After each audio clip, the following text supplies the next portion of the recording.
who are the PayPal Mafia, and how are they linked to apartheid-era South Africa? Well, they're a group of men who are at the top, the founding of PayPal, all of whom in some way or other grew up in South Africa as children.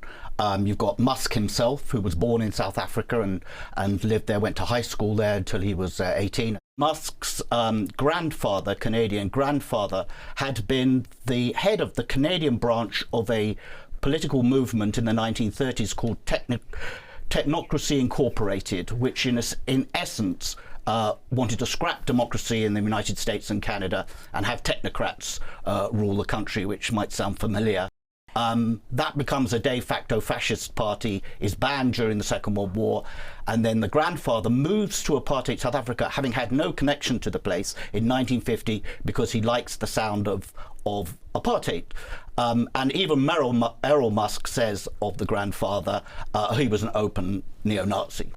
You've got Peter Thiel, who was a co-founder with Musk of PayPal. Thiel was born in Germany, but brought to South Africa as a young child. His father was a mining engineer, lived in Johannesburg, and then moved to Southwest Africa, which was then a South African colony, is now Namibia.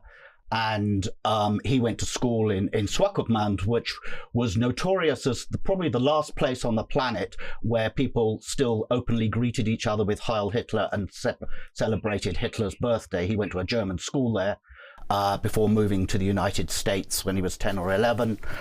You've got David Sachs, who was born in Cape Town. He's big in PayPal and is now Trump's AI and crypto czar.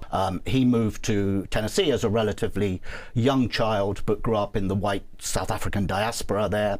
And you've got Roelof Botha, the grandson of Pik Botha, the last foreign minister of apartheid South Africa. He was the acceptable face of apartheid. You'll remember he used to run around the United States trying to put a gloss on how they were reforming things and that everything was getting better. So you see those four key people at the top of PayPal, and they all have this, very intimate connection to South Africa.